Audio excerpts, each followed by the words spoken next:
आज भगवंत मान ने बोला है कि और भी पकड़ेंगे, तो हमारे पास आए थे, अब अगर पकड़ लिया हमने किसी बात की कोई आपत्ति नहीं जताई कि उन्होंने क्यों पकड़ा है। हम ये कह रहे थे पहले दिन से कि आप जब आपको जरूरत है किसी व्यक्ति की, आप उनको बुलाएं, और जब आप बुलाएंगे हमारे व्यक्ति आपके पास खुद ब खुद चल के आएंगे, और अगर आपको जरूरत है उनकी तो आप पकड़ सकते हैं। ये बात हम कहने के लिए विजिलेंस के दफ्तर पे, कार्यालय पे गए थे। हमारी कोई लड़ाई नहीं है इस प्रकार की भी क्यों पकड़ा, हमने कब कहा है क्यों पकड़ा है। आपने देखा होगा रात को लोगों ने धरना दिया था, हमने कहा कि भाई धरना उठाइए, हम सामने बैठेंगे, हम किसी के काम में किसी के काम का कोई विरोध नहीं करेंगे, लेकिन पंजाब की जनता को ये बताने का काम करेंगे कि जिस प्रकार से ये कार्य और काम हो रहा है ये तरीका सही नहीं है। मैंने कल भी कहा और आज भी कह रहा हूं कि आप दिल्ली में सीबीआई की बात कर रहे हैं, केजरीवाल साहब खुद कह रहे हैं कि हम सब लोग जाएंगे सीबीआई ने जिसको गिरफ्तार करना कर ले, ये केजरीवाल साहब ने कहा है कि नहीं कहा है।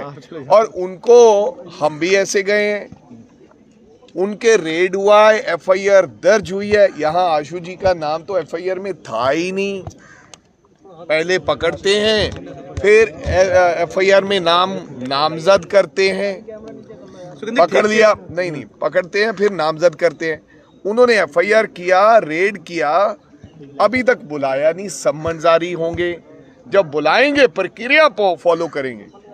हम ये नहीं कहते कि वो सही कर रहे हैं या कोई फलां गलत कर रहा है, हमारे लिए तो कोई प्रक्रिया भी नहीं है। हमारे लिए तो कह दिया जाता है कि चला दो, इनको भी पकड़ लेना है। तो फिर क्या करते हैं कि विजिलेंस आ जाती है।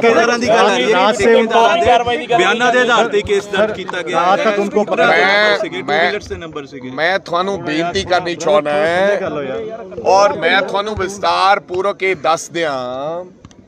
पहली गल, किसी दे बयाना दे आधार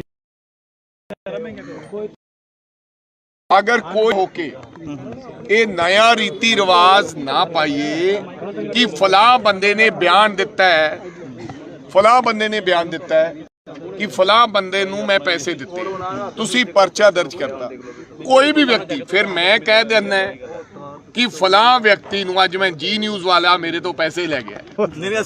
नहीं, मैं वैसे को उदाहरण दे रहे हैं, फिर ਉਹਦੇ ਤੇ पर्चा दर्ज हो जाएगा। इस तरह का तौर तरीका जिहड़ा है ठीक नहीं है। जिहड़ी तुसी बिट्टू जी सुन लो, स्कूटर दे नंबर की गल कीती है यार, ये कोई फॉर्डर स्कैम नहीं है। मेरे कहने का मतलब मैं किसी की अगवाई नहीं कर रहा स्कूटर की नंबर की, पर मैं ये कहना चाहना है, स्कूटर का नंबर किसी बंदे ने दिता कि मैं पूछना चाहना मीडिया नूं जां मीडिया दे राही ऑफिशियल्स नूं कि जिहड़ा झोना जां कणक ढोई हुई उस स्कूटर ते हुई। कहंदे 100 बोरी। मैं कह रहा कि स्कूटर ते बोरी ढोई के कार के मोटरसाइकिल ते ढोई, एरा मैं कारण दस देना थानू मीडिया नूं। व्हाट इज दिस हैपनिंग, मैं क्यों इहदे विच डीपली पुछया भी ये होया की, ये मैं थानू दसना चाहना है। जदों प्रोक्योरमेंट होंदी है, मंडी च माल आ जाता है, जो मंडी च माल आ जाता, सरकार नूं ये हुंदा कि जल्दी मंडी चों माल चक लिया जाए।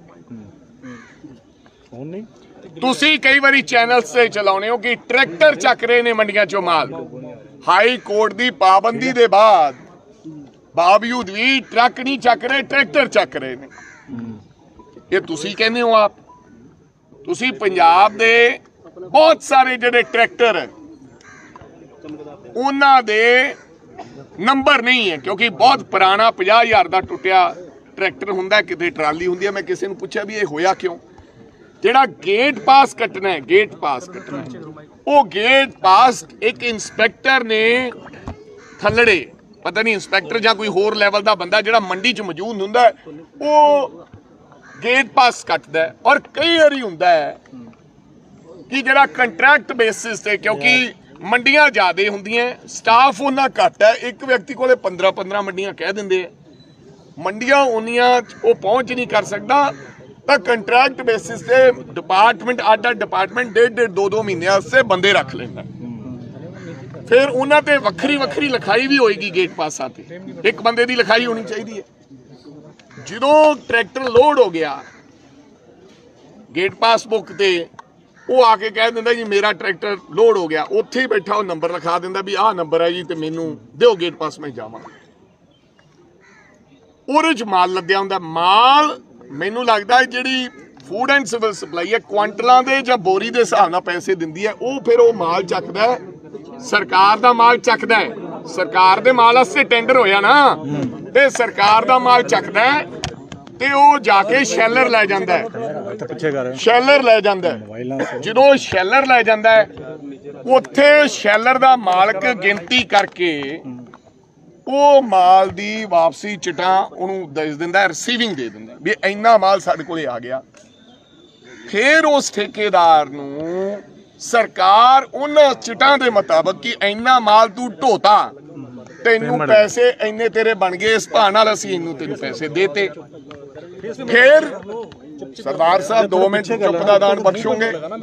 ਫਿਰ ਜਿਹੜਾ ਸ਼ੈਲਰ ਚੋਂ ਜਿਹੜਾ ਮਾਲ ਲੱਗਿਆ ਹੁੰਦਾ ਸਰਕਾਰ ਦਾ, ਉਹਨੂੰ ਸ਼ੈਲਿੰਗ ਹੋ ਕੇ ਯਾਨੀ ਕਿ ਚਾਵਲ ਉਹਦਾ ਬਣ ਕੇ ਉਹ ਸ਼ੈਲਰ ਵਾਲਾ ਸਰਕਾਰ ਦੇ ਖਾਤੇ ਮਾਲ ਲਾਇਆ ਆਉਂਦਾ ਹੈ। ਸਰਕਾਰ ਦੇ ਖਾਤੇ ਜਦੋਂ ਮਾਲ ਲੱਗ ਜਾਂਦਾ ਹੈ ਤੇ ਫਿਰ FCI ਪੰਜਾਬ ਸਰਕਾਰ ਨੂੰ ਉਹ ਪੈਸਾ ਵਾਪਸ ਦੇ ਦਿੰਦੀ ਹੈ ਕਿ ਭਾਈ ਤੁਹਾਨੂੰ ਅਸੀਂ ਤੁਹਾਡਾ ਜ਼ਿਮੀਂਦਾਰ ਦਾ ਕਿਸਾਨ ਦਾ ਮਾਲ ਆਇਆ, ਅਸੀਂ ਉਹਨੂੰ ਲਾ ਲਿਆ, ਚੱਕਿਆ, ਤੁਸੀਂ ਸਾਨੂੰ ਪੈਸੇ ਦਿੱਤੇ ਜਿਹੜੀ CCI ਲਿਮਿਟ ਹੁੰਦੀ ਹੈ, ਤੇ ਅਸੀਂ ਹੁਣ ਤੁਹਾਨੂੰ ਮਾਲ ਤੁਹਾਡਾ ਜਮ੍ਹਾਂ ਕਰਾਤਾ ਤੇ ਪੈਸੇ ਕਟਾ ਕੇ ਸਾਨੂੰ ਵਾਪਸ ਕਰ ਦਿਓ। ਮੋਟਰਸਾਈਕਲ ਤੇ ਕੋਈ ਢੋਆ ਢਵਾਈ ਹੋਈ ਨਹੀਂ, ਮਾਲ ਜਾ ਹੀ ਨਹੀਂ ਸਕਦਾ ਮੋਟਰਸਾਈਕਲ ਤੇ। ਗਲਤੀ ਉਹ ਕਿਉਂ? ਮੋਟਰਸਾਈਕਲ ਦਾ ਨੰਬਰ ਪਿਆ, 1 ਮਿੰਟ, ਜਾਂ ਉਹ ਸਕੂਟਰ ਦਾ ਨੰਬਰ ਪਿਆ, ਉਹ ਟਰੈਕਟਰ ਵਾਲੇ ਨੇ ਲਿਖਾਇਆ, ਟਰੈਕਟਰ ਦਾ ਸਹੀ ਨੰਬਰ ਸੀਗਾ ਕਿ ਨਹੀਂ ਸੀਗਾ।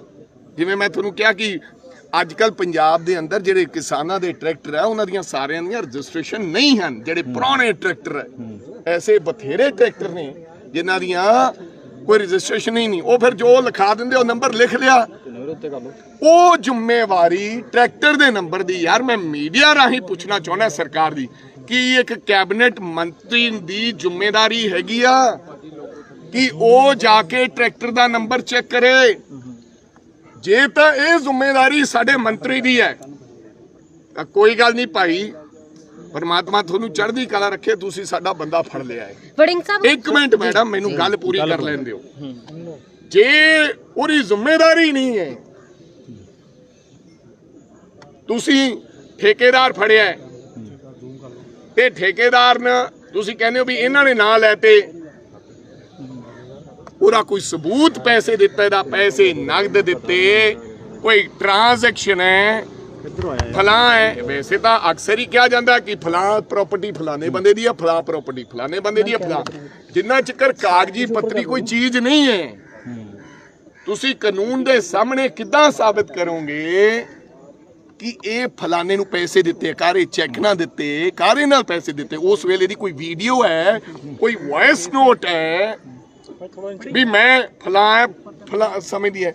ਜੇ ਐਸਾ ਕੋਈ ਸਬੂਤ ਨਹੀਂ ਹੈ ਤੇ ਤੁਸੀਂ ਇੱਕ ਬੰਦੇ ਦੇ ਕਹਿਣ ਤੇ ਲਿਆ ਕੇ ਤੁਸੀਂ ਇੱਕ ਮੰਤਰੀ, ਕੈਬਨਿਟ ਰੈਂਕ ਦੇ ਮੰਤਰੀ ਨੂੰ ਫੜ ਲਿਆ।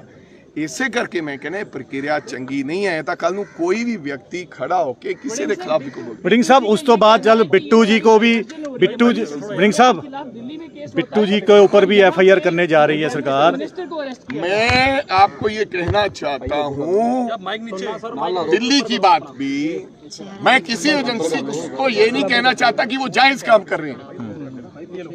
एजेंसीज का दिल्ली स्तर पर भी, दिल्ली के लेवल पर भी सरकारें, ये नई रवायत पड़ गई। आप मैंने कल देखा था वो इमरान खान के ऊपर टेररिस्ट एक्ट लगा दिया गया है पाकिस्तान में। अब इमरान खान कोई आतंकवादी तो नहीं हो सकता जो देश का प्रधानमंत्री रहा है, और पहले भी ये फितरत रही है जो देश का प्रधानमंत्री होता है उसको पकड़ के सलाखों के पीछे। हिंदुस्तान पाकिस्तान बनने जा रहा है, हिंदुस्तान पाकिस्तान बनने जा रहा है। एजेंसीज को ऐसा काम नहीं करना चाहिए, गलत एजेंसीज का इस्तेमाल नहीं होना चाहिए, चाहे वो दिल्ली में हो रहा है चाहे में पंजाब में हो रहा है। लेकिन आम आदमी पार्टी की सरकार अब अपने आदमी के साथ खड़ी होती है तो कह रहे हैं हमारे वाले कट्टर ईमानदार है।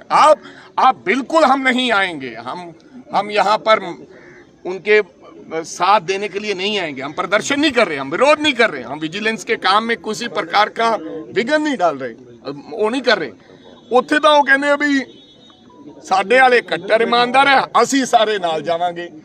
अगर असी कहने हैं भी साडे वाले दे कोई सबूत ही नहीं है, वो ਜਿਹੜੀ ਪਾਲਿਸੀ ਹੈ ਤੁਸੀਂ ਉਹਨਾਂ ਨੂੰ ਪਾਲਿਸੀ ਦੇ ਹਿਸਾਬ ਤੇ ਮਨੀਸ਼ ਸਸੋਡੀਆ ਜੀ ਨੂੰ ਘੇਰ ਰਹੇ ਆ ਵੀ ਪਾਲਿਸੀ ਦੇ ਵਿੱਚ ਦਿਖਦਾ ਸਾਡੀ ਪਾਲਿਸੀ ਉਹਦਾ ਕੈਬਨਿਟ 'ਚੋਂ ਅਪਰੂਵ ਹੁੰਦੀ ਹੈ, ਫਿਰ ਉਸ ਪਾਲਿਸੀ ਨੂੰ ਹਾਈ ਕੋਰਟ ਦੇ ਵਿੱਚ ਚੈਲੰਜ ਕੀਤਾ ਜਾਂਦਾ ਹੈ तमाम ਲੋਕਾਂ ਦੇ ਦੁਆਰਾ, ਫਿਰ ਹਾਈ ਕੋਰਟ ਫਿਰ ਅਪਰੂਵਲ ਦਿੰਦਾ ਕਿ ਜਿਹੜੀ ਪਾਲਿਸੀ ਹੈ ਉਹ ਸਹੀ ਬਣੀ ਹੈ। FIR 'ਚ ਵੀ ਲਿਖਿਆ ਪਾਲਿਸੀ ਸਹੀ ਬਣੀ ਹੈ। ਮੰਤਰੀ ਨੇ ਪਾਲਿਸੀ ਬਣਾਉਣੀ ਹੈ ਕਿ ਮੰਤਰੀ ਨੇ ਮੰਡੀ 'ਚੋਂ ਮਾਲ ਸਕੂਟਰ ਤੇ ਢੋਣਾ ਹੈ ਜਾਂ ਕਾਰ ਤੇ ਢੋਣਾ, ਇਹ ਮੰਤਰੀ ਦਾ ਕੰਮ ਨਹੀਂ। ਫਿਰ ਤਾਂ ਇੱਕ ਪ੍ਰਕਿਰਿਆ ਥੱਲੇ ਲੈ ਕੇ ਸਾਰਾ 200 ਬੰਦਾ ਲਿਆਓ। राजा साहब कल बिट्टू जी ने जिस तरह रोका, 200 ਬੰਦਾ बिट्टू जी के ऊपर भी कार्रवाई करने जा रही है। ਤੱਕ 3 ਲੇਅਰ ਦੀ ਬੈਰੀਕੇਡਿੰਗ ਕਰ ਦਿੱਤੀ ਜਾਂਦੀ ਹੈ। ਉਸ ਤੋਂ ਬਾਅਦ ਸਰ ਕੱਲ ਬਿੱਟੂ ਜੀ ਨੇ ਰੋਕਾ, ਬਿੱਟੂ ਜੀ ਦੇ ਉੱਪਰ ਗੱਲ ਕਹੀ ਗਈ ਹੈ ਕਿ ਉਹ ਖਿੱਚ ਥਰੂ ਕਰਨਾ ਚਾਹੁੰਦੇ ਸੀਗੇ, ਬਸ ਉਹਨਾਂ ਦਾ ਇਹ ਹੈ ਕਿ ਚੱਕ ਕੇ ਲੈ ਜਾਓ। ਇਹਦੇ ਪਿੱਛੇ ਕੀ ਉਹਨਾਂ ਦਾ ਤੁਸੀਂ ਦੇਖੋ ਰੋਲ ਕੀ ਦਿਖਾਉਣਾ, ਦੇਖੋ ਕਿਸੇ ਵਿਅਕਤੀ ਨੂੰ ਦਿਖਾਉਣਾ, ਇਹਨੂੰ ਵਾਲ ਕੱਟਦੇ ਨੂੰ ਫੜ ਲਿਆ ਜਾਂ ਜਾਣ-ਬੁੱਝ ਕੇ ਘਰ ਦੀ ਤਲਾਸ਼ੀ ਲੈਣੀ, ਘਰ ਦੀਆਂ ਜਵਾਕੜੀਆਂ ਨਿੱਕੀਆਂ ਨਿੱਕੀਆਂ ਕੁੜੀਆਂ 18-20 ਸਾਲ ਦੀਆਂ ਦੇ ਉਹਦੇ ਕੱਪੜੇ ਫਰੋਲਣੇ, ਕੱਪੜੇ ਫਰੋਲ ਕੇ ਹਰ ਧੀ ਭੈਣ ਦੀ ਮਾਂ ਦੀ ਇੱਜ਼ਤ ਦਾ ਮਸਲਾ ਹੁੰਦਾ ਹੈ। ਜਦੋਂ ਤੁਹਾਡੀ ਕੱਪੜ ਕੋਈ ਫਰੋਲ ਲੇ ਤੇ ਤੁਹਾਡੇ ਬੱਚੀਆਂ ਦੇ ਕੱਪੜੇ ਕੱਢ ਕੇ ਬਾਹਰ ਸੁੱਟੇ ਜਾਣ, ਇਹ ਚਾਹੇ ਕੋਈ ਵਿਅਕਤੀ ਹੈ, ਚਾਹੇ ਕਿਸੇ ਪਾਰਟੀ ਦਾ, ਚਾਹੇ ਗਰੀਬ ਹੈ ਚਾਹੇ ਅਮੀਰ ਹੈ, ਇਹ ਕਿਸੇ ਨੂੰ ਅਧਿਕਾਰ ਨਹੀਂ ਹੈ। ਤੇ ਫਿਰ ਉਹਨਾਂ ਨਿੱਕੀਆਂ ਬੱਚੀਆਂ ਦੇ ਕੱਪੜੇ ਫਰੋਲਣ ਦੇ ਬਾਅਦ ਧੀਆਂ ਧਿਆਣੀਆਂ ਸਭ ਦੀਆਂ ਇੱਕ ਹੈ, ਮਾਵਾਂ ਭੈਣਾਂ ਸਭ ਦੀਆਂ ਇੱਕ ਹੈ। ਘਰ ਵਾਲੀਆਂ ਭਾਵੇਂ ਦੁਸ਼ਮਣ ਦੀ ਵੀ ਭੈਣ ਘਰ ਵਾਲੀ ਹੋਵੇ, ਉਹ ਸਾਡੀ ਭੈਣ ਲੱਗਦੀ ਹੈ। ਵਿਜੀਲੈਂਸ ਦੇ ਕਰਮਚਾਰੀ 15 ਬੰਦੇ ਅੰਦਰ ਵੜ ਕੇ ਕੱਪੜੇ, ਸਾੜੀਆਂ, ਹੋਰ ਐਸੀਆਂ ਚੀਜ਼ਾਂ ਜਿਹੜੀਆਂ ਸ਼ਰਮਸਾਰ ਹੁੰਦੀਆਂ, ਸਾਡੀਆਂ ਇੱਜ਼ਤ ਦੀਆਂ ਹੁੰਦੀਆਂ, ਉਹ ਫਰੋਲ ਕੇ ਸਿੱਟੇ ਜਾਣੇ ਕੋਈ ਚੰਗੀ ਗੱਲ ਨਹੀਂ ਹੈ। ਤੇ ਇਹ ਸਭ ਕਰਨ ਦੇ ਬਾਵਜੂਦ ਤੁਹਾਨੂੰ 1 ਰੁਪਿਆ ਨਾ ਮਿਲਿਆ ਹੋਵੇ, ਇਹ ਤੁਹਾਡੀ ਮਰਜ਼ੀ ਹੈ, ਕੋਈ ਗੱਲ ਨਹੀਂ। पर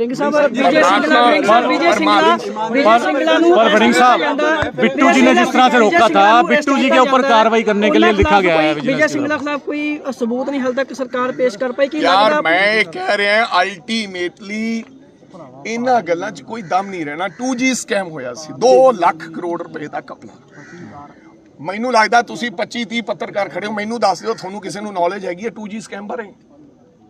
ਕਿਸੇ ਨੂੰ ਨਹੀਂ ਪਤਾ ਉਹ 2G ਸਕੈਮ ਹੈ ਕਿ ਤੁਸੀਂ ਕਹਿੰਦੇ ਇੱਕ ਟੈਲੀਕਾਮ ਸਕੈਮ ਹੈ, ਮੈਨੂੰ ਵੀ ਨਹੀਂ ਪਤਾ।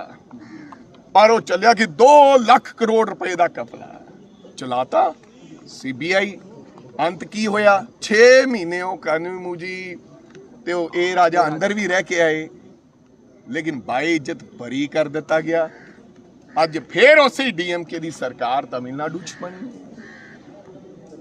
ਠੀਕ ਹੈ, ਇਹ ਲੋਕਾਂ ਦੀਆਂ ਨਜ਼ਰਾਂ 'ਚ ਕੁਝ ਲੋਕਾਂ ਨੂੰ ਇਸ ਤਰ੍ਹਾਂ ਦੀ ਕਹਾਣੀ ਬਣਾ ਕੇ ਇਹ ਸਾਡੇ ਹਾਲਾਤ ਐਸੇ ਬਣਾਉਣਾ ਚਾਹੁੰਦੇ ਹਨ। ਜਿਸ ਤਰ੍ਹਾਂ ਫਰਾਰ ਦੱਸਿਆ ਜਾ ਰਿਹਾ ਉਸ ਨਾਲ ਇੱਕ ਗਲਤ ਮੈਸੇਜ ਨਹੀਂ ਜਾਂਦਾ ਯਾਰ। ਹੁਣ ਮੀਨੂ ਮਲਹੋਤਰਾ, ਦੇਖੋ ਗੱਲ ਸੁਣ, ਕੌਣ ਹੈ ਮੀਨੂ ਮਲਹੋਤਰਾ? ਪਹਿਲੀ ਗੱਲ ਦੱਸ ਦਿਆਂ ਕਿ ਆਸ਼ੂ ਜੀ ਦਾ ਕੋਈ ਵੀ ਮੀਨੂ ਮਲਹੋਤਰਾ PA ਨਹੀਂ। ਜਾਣਕਾਰ ਹੋ ਸਕਦਾ ਹੈ, ਦੋਸਤ ਹੋ ਸਕਦਾ ਹੈ, ਪਰ ਕੋਈ PA ऑफिशियल ਕਿਸੇ ਪ੍ਰਕਾਰ ਦਾ ਮੀਨੂ ਨਹੀਂ ਹੈ। ਬੇਲੀ ਹੋ ਸਕਦਾ ਹੈ, ਸੱਜਣ ਹੋ ਸਕਦਾ ਹੈ, ਦੋਸਤ ਹੋ ਸਕਦਾ ਹੈ, ਮੈਨੂੰ ਇਸ ਬਾਰੇ ਪਤਾ ਨਹੀਂ ਹੈ, ਪਰ ऑफिशियल PA ਨਹੀਂ ਹੈ। ਦੂਜੀ ਗੱਲ, ਕੌਣ ਫਰਾਰ ਹੈ ਕੌਣ ਨਹੀਂ ਫਰਾਰ ਹੈ, ਉਹਦੀ ਜ਼ਿੰਮੇਵਾਰੀ ਆਸ਼ੂ ਜਾਂ ਰਾਜੇ ਵੜਿੰਗ ਦੀ ਨਹੀਂ ਹੈ। ਅਸੀਂ ਤਾਂ ਇਹ ਕਹਿੰਦੇ ਵੀ ਕਾਂਗਰਸ ਦਾ ਜਿਹੜਾ ਲੀਡਰ ਹੈ, ਜੇ ਸਾਨੂੰ ਕਿਸੇ ਨੂੰ ਸਾਡੀ ਜ਼ਰੂਰਤ ਹੈ, ਸਾਨੂੰ ਤੁਸੀਂ ਸੰਮਣ ਜਾਰੀ ਕਰੋ ਸਾਡਾ ਵਿਅਕਤੀ ਪੇਸ਼ ਹੋਏਗਾ, ਦੂਸਰੇ ਕਿਸੇ ਵਿਅਕਤੀ ਦੀ। ਹੁਣ ਸਾਰੇ ਪੰਜਾਬ ਦੀ ਜ਼ਿੰਮੇਵਾਰੀ कांग्रेस ने थोड़ी चकी वड़िंग है। साहब, मेरा सवाल है, आशू जी के बाद अब शिकंजा कसने जा रही है हाँ जी। बिट्टू जी के पर। बिट्टू जी के चलो खिलाफ जी, इन्होंने चलो कहा जी, कि वड़िंग डाला। बात ये है, शिकंजा तो देखो जी, उन्होंने रात हम हर application दी। व्यक्ति कहते हैं कि हम कोई गुनहगार नहीं है भाई। किसी आपदे साथी का साथ देना जे गुनाह है तो फिर ठीक है, जे साथी का साथ देन ते शिकंजा कसिया जाऊगा तो फिर कोई गल नहीं। फिर इसको भी की किस गल? तरह से देखते हैं आप? ਹੁਣ ਕੀ ਪ੍ਰੋਗਰਾਮ ਹੈ ਜੀ ਕਾਂਗਰਸ ਪਾਰਟੀ ਦਾ ਸਾਹਿਬ ਹੁਣ ਕੀ ਪ੍ਰੋਗਰਾਮ ਹੈ ਮੈਂ ਤਾਂ ਕਹਿ ਰਿਹਾ ਇਟਸ ਅ ਵੈਂਡੇਟਾ ਪੋਲਿਟਿਕਸ, ਬਦਲਾਖੋਰੀ ਦੀ ਭਾਵਨਾ ਨਾਲ। ਤੁਸੀਂ ਮੈਨੂੰ ਸਬੂਤ ਕਰ ਦਿਓ। ਜਦੋਂ ਇੱਕ ਮਿੰਟ, ਇਹਨਾਂ ਨੇ ਤੁਸੀਂ ਚਲਾਤਾ ਟੀਵੀ ਚੈਨਲਸ ਨੇ, तो फिर ਟੀਵੀ ਚੈਨਲਸ ਨੇ ਚਲਾਤਾ ਕਿ 2000 ਕਰੋੜ ਰੁਪਏ ਦਾ ਕਪਲਾ। ਤੁਸੀਂ ਸਾਬਤ ਕਰ ਦਿਓ, ਮੈਂ ਸਾਰੀ ਉਮਰ ਤੁਹਾਡਾ ਕਰਜ਼ਦਾਰ ਰਹੂੰਗਾ ਕਿ 2000 ਕਰੋੜ ਰੁਪਏ ਦਾ ਜਿਹੜਾ ਕਪਲਾ ਹੈ ਉਹ ਕਿੱਦਾਂ ਕਪਲਾ ਹੈ। ਤੁਹਾਨੂੰ ਮੈਂ ਆਖਿਆ ਕਿ ਮਾਲ ਗਿਆ ਹੀ ਨਹੀਂ, ਮਾਲ ਗਿਆ ਇੱਥੇ ਤਾਂ ਹੁੰਦਾ ਵੀ ਗੇੜੇ ਲਾ ਲੇ ਜੀ, ਸਕੂਟਰ ਦੇ ਨੰਬਰ ਤੇ ਗੇੜੇ ਕੱਢੀ ਗਿਆ ਤੇ ਪੈਸੇ ਲੈ ਗਿਆ। ਵੀ ਇੰਨਾ ਮਾਲ ਸਕੂਟਰ ਦੇ ਨੰਬਰ ਤੇ ਭੇਜਤਾ, 500 ਬੋਰੀ ਗਈ, ਸਕੂਟਰ ਦਾ ਨੰਬਰ ਸੀ, ਉਹਦੇ ਚ ਮਾਲ ਹੀ ਹੈ ਨਹੀਂ ਸੀ ਤੇ ਮੁਫਤ ਚ ਪੇਮੈਂਟ ਕਰਾ ਲਈ। ਐਸੀ ਕੋਈ ਗੱਲ ਹੀ ਨਹੀਂ ਹੈ। ਜਾਖੜ ਸਾਹਿਬ ਨੇ ਵੀ ਚੱਕਿਆ ਸੀ ਮੁੱਦਾ, ਅਕਾਲੀ ਸਰਕਾਰ ਮੈਂ ਫਿਰ ਇਹੋ ਜਿਹੇ ਕਈ ਮੁੱਦੇ, ਕਿਉਂਕਿ ਅਲਟੀਮੇਟਲੀ ਜਿਹੜੇ ਇਹੋ ਜਿਹੇ ਕੇਸਿਸ ਹੁੰਦੇ ਇੱਕ ਦੂਜੇ ਦੀ और आज भगवंत मान ने बोला है कि और